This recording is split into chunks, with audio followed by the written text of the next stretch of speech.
Les vraies voix Sud Radio, le grand débat du jour. Le PS, un parti toutouisé, c'est un néologisme par Jean-Luc Mélenchon. La formule est signée, c'est une formule qui a du chien. La formule est signée Bernard Cazeneuve. Dans une tribune au JDD signée par 400 personnalités de gauche, l'ancien Premier ministre ne mâche pas ses mots contre la NUPES Félix Mathieu. Une gauche rétrécie à ses franges les plus sectaires, symbolisée par la grande internationale de la lutte contre le barbecue. Voilà comment Bernard Cazeneuve décrit cette NUPS dans laquelle le PS, oui c'est chaud, le PS d'Olivier Faure s'est selon lui fait toutouiser par cette NUPS, une gauche sous la domination de Jean-Luc Mélenchon, écrit l'ancien Premier ministre de François Hollande.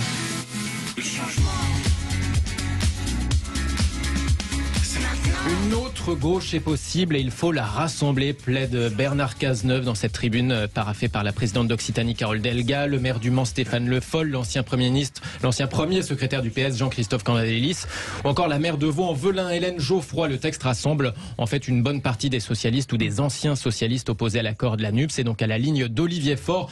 Parmi eux, beaucoup d'anciens ministres du quinquennat Hollande. On aurait tort, écrivent-ils, de se satisfaire des postures grandiloquentes de l'insoumission en acceptant le mariage de l'inconséquence et de la violence dans un nihilisme où la colère empêcherait l'avènement de l'espérance. Ça nous rajeunit pas, 1980. Une tribune pour lancer la dynamique de ceux qui se définissent comme les républicains de gauche. C'est le jeu de créer de la tension à quelques mois d'un congrès du PS début 2023. Laconiquement réagit de son côté Olivier Faure. Notez que l'ancienne candidate Anne Hidalgo n'a pas apporté sa signature, même si pourtant elle s'était montrée plutôt critique de cet accord NUPS vu ses divergences avec la France insoumise. En tout cas, la question du jour. Merci beaucoup Félix Mathieu. Merci Félix. Hors de la NUPES, y a-t-il un espace à gauche? Vous dites non pour l'instant à 61% avec Rouel qui nous dit la vraie gauche, il y a longtemps qu'elle a disparu, tout le reste n'est que fasciste. Est-ce que finalement très modéré. Tom Conan, est-ce que finalement Bernard Cazeneuve est peut-être le nouveau leader d'une autre gauche? Ce qui est certain, c'est qu'il y en a plein de personnes de gauche qui se reconnaissent pas dans l'accord NUP ou dans, disons, la manière dont ça s'est développé ensuite. Après, je pense quand même que l'idée d'une nouvelle gauche, c'est un peu quand même un projet qui est mort-né pour l'instant, parce que faut quand même rappeler que si le PS est quand même tombé comme un grand cadavre à la renverse, comme disait BHL il y a très longtemps, il me semble, c'est aussi parce que justement ils avaient été beaucoup trop tièdes sur quand même beaucoup de sujets et que sur les questions sociales les plus dures, sur l'écologie, etc., ils n'ont pas vraiment été au rendez-vous. En tout cas, ils n'ont pas été suffisamment audibles. Et finalement, l'espace a été ensuite grignoté par, disons, le centre droit et finalement par Macron globalement, qui a attrapé la plupart des sujets qui étaient développés jadis par le PS et qui donc a un peu vidé, son être de sa substance. Donc après, oui, demain, c'est sûr qu'il y aura des personnes qui pourront voter pour un parti de gauche plus traditionnel, si j'ose dire. Mais pour l'instant, je considère quand même que idéologiquement, et à mon avis c'est quand même l'idéologie qui est le nerf de la guerre dans tout ça, il y a encore une longueur d'avance côté NUP, parce qu'ils ont encore une fois tout compris, je pense, quand même des plus grands combats de l'époque. On va au 0826 300 300 avec Olivier qui nous appelle de Bordeaux. Bonjour Olivier. Bonjour Olivier. Bonjour à tous, merci de m'accueillir. Je vous en prie. Alors pour vous, est-ce qu'il y a un espace à gauche hors la NUP, la NUPES ou la NUPS? Je ne sais pas comment vous dites. Même eux, ils savent pas, je crois. Déjà, j'ai envie de vous dire, c'est une question qui est posée par un homme de droite. Si Cazeneuve était à gauche, ça se saurait. La politique de Hollande, elle n'était pas tout à fait à gauche non plus. Non, mais je pense que c'est normal qu'ils essaient d'exister, vu qu'il y a leur congrès qui arrive, mais c'est pas très sérieux comme question. La NUPES, c'est quand même une composition de toutes les forces de gauche existantes réunies autour d'un programme. Bon, les dinosaures du PS ne se sont pas retrouvés dans cette gauche-là. Ils n'ont pas compris que c'était fini. Je pense que Mélenchon a compris avant eux, quand il a quitté le Parti Socialiste et qu'on le donnait moribond. Quand on voit le résultat aujourd'hui, celui qui était visionnaire sur la gauche, c'est peut-être pas Cazeneuve, ni Hollande. Donc non, mais je pense Olivier, que c'est une polémique pour exister. Enfin bon. Olivier, quand Carole Delga, par exemple, de la présidente de la région Occitanie, ne se reconnaît pas dans cette gauche, elle est où alors? Vous la mettez où? Ou le président de la région Bretagne? Attendez, moi j'ai pas la présomption de donner. Autant c'est facile avec Cazeneuve et Hollande. Après, j'ai pas la présomption de donner la bonne étiquette à tout le monde. Ce que je veux dire par là, c'est quand même qu'on voit, on reconnaît les gens en fonction de la politique qu'ils défendent et du parcours politique qu'ils font. pour le cas de Cazeneuve, c'est assez manifeste. Pour le cas de Hollande, c'est aussi assez manifeste. Que ces gens-là ne se reconnaissent pas dans la gauche telle qu'ils la conçoivent, sachant que à la NUPES, on pense peut-être que ces gens-là ont tué la gauche. Donc, ceci s'explique. Il y a eu un glissement, je pense, tout simple, qui est passé aussi par les écologistes, par les insoumis, par une partie du PS, il ne faut pas les oublier, qui avait vraiment envie de faire une politique de gauche. Et puis tous les gens de gauche auxquels ils peuvent faire référence, Cazeneuve et Hollande, ils ont fini d'ailleurs dans le gouvernement Macron. Il faut quand même se rappeler de quoi il est composé. Donc on voit bien que ce socialisme-là, il était à droite, il était libéral. Je comprends que c'est la social-démocratie dont rêve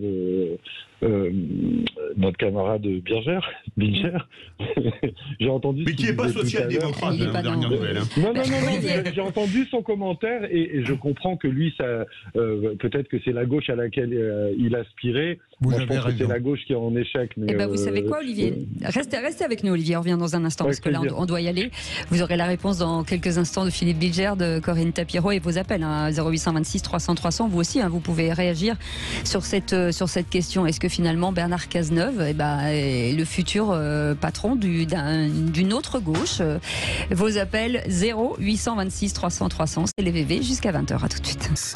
Il est 17h40, même pendant les pauses. Bien sûr, ça débat, parce qu'on trouve toujours des choses pour se disputer, pour débattre, pour s'engueuler, voilà. En tout cas, il y a plein de sujets aujourd'hui, et on va revenir sur cette tribune de Bernard Cazeneuve qui fait parler. Je peux vous assurer que même dans le camp de gauche, ça fait réagir. Ouais, ça fait réagir. 0826 300 300. Olivier était avec nous.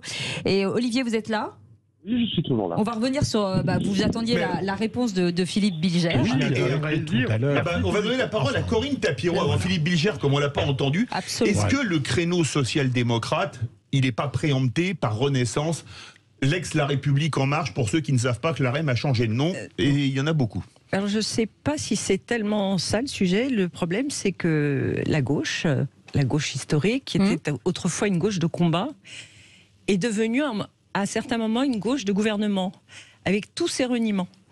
Donc tous ces reniements ont détruit cette image de la gauche et leur propre projet.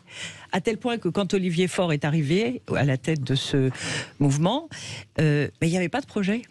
Il n'y avait pas de programme, ils n'avaient plus d'idées et ils n'avaient plus personne pour le construire, c'est-à-dire qu'ils n'avaient plus de personnalité. Les quelques personnes qui ont osé s'opposer à l'époque, avant les accords avec la NUPES et d'ailleurs avant de désigner Hidalgo, c'est Stéphane Le Foll, qui lui avait... qui était en marge de tout, lui. Qui était en marge de tout, qui avait d'abord une expérience gouvernementale. Carole Delga sont des gens qui ont une étoffe politique, contrairement à tous ceux qu'on entend. Parce qu'aujourd'hui, Jean-Luc Mélenchon, effectivement, il a été ministre. Depuis longtemps, il a été député quelque temps. Mais c'est un harangueur de foule. Et donc ça veut dire que Olivier Faure, par exemple, sans la NUPES, il est rien, mais il a bradé le Parti Socialiste au nom d'accords, d'abord en ayant soin de préserver sa circonscription pour avoir une circonscription éligible. Donc il a quand même échanger ça contre un plat de lentilles, quand même. Philippe Bilger veut réagir. Réagir, et je voudrais d'une certaine manière répondre à Olivier. J'espère qu'il aura le temps de répondre. Au fond, pourquoi est-ce que je suis d'une certaine manière nostalgique de la social-démocratie ? C'est que il est évident que dans le propos de Bernard Cazeneuve, il énonce de mon point de vue une évidence, c'est-à-dire que LFI domine cette gauche pluraliste. Et le deuxième point est plus sérieux, Olivier. Je pense qu'en réalité, et j'approuve Olivier Faure qui n'avait pas le choix, le combat désespéré est le plus beau, et donc il a été contraint de s'allier avec LFI pour sauver les meubles sur le plan parlementaire. Donc évidemment, Bernard Cazeneuve a du prix dans sa conviction, puisqu'il touche le fond du projet, alors que Olivier Faure ne l'a pas fait.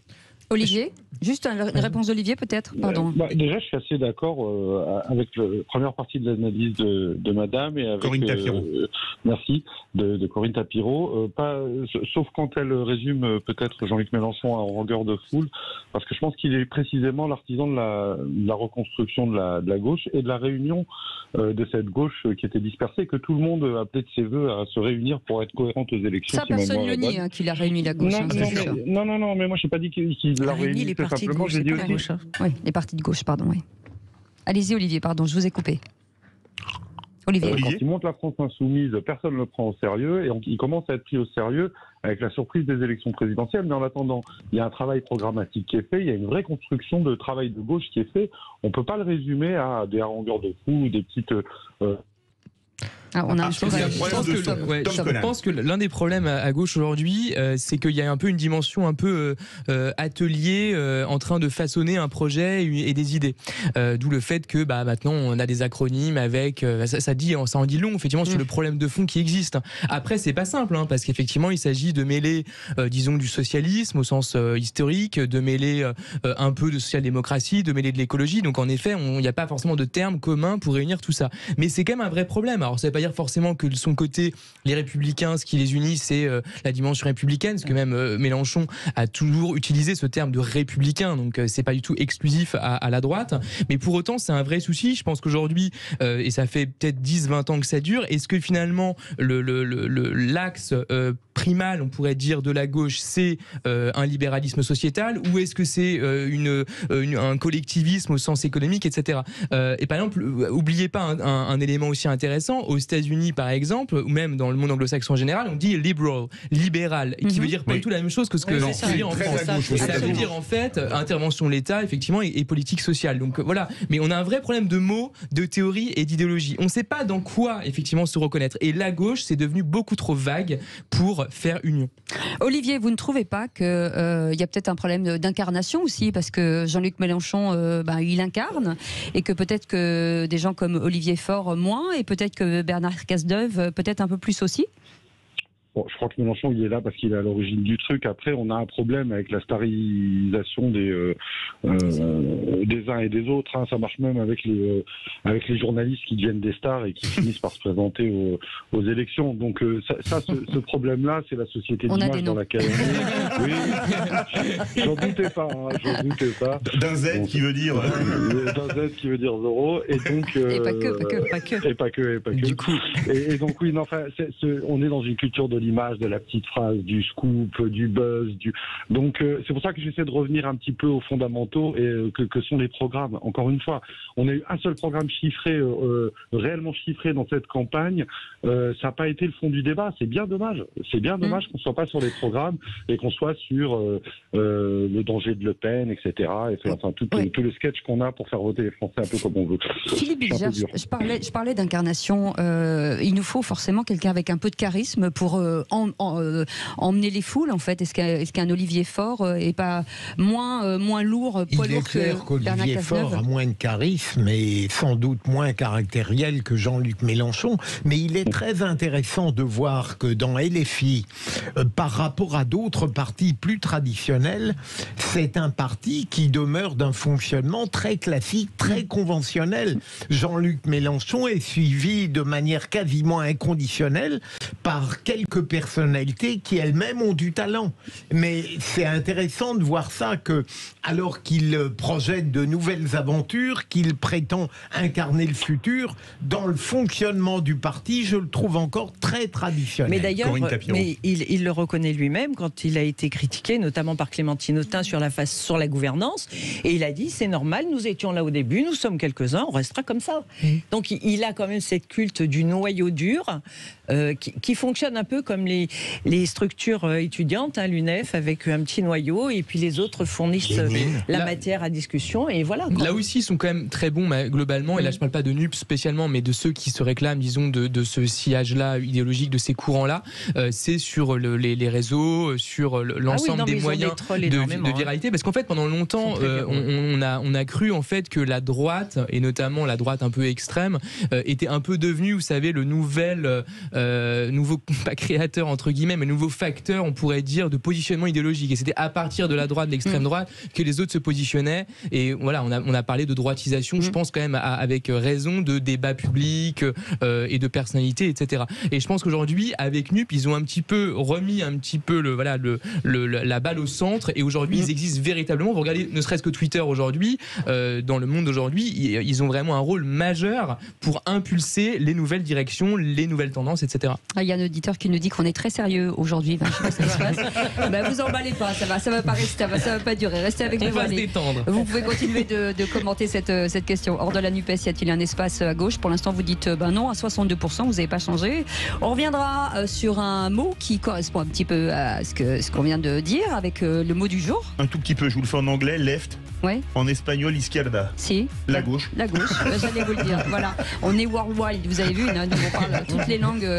Et en allemand, vous savez le dire en allemand? Ja, links. Ja. En portugais, izquierda. Voilà, Sinistra en italien. Et je vais vous dire un mot en flamand, Jog Eskaldei, qui. Oh non, ça c'est en suédois. Jog Eskaldei. Ik hou van je, ça veut dire je t'aime. Ah, Olivier, moi aussi je vous aime. Allez, C'est une déclaration. Merci de nous avoir appelé, Olivier. On vous embrasse. Allez, on revient dans un instant. À tout de suite.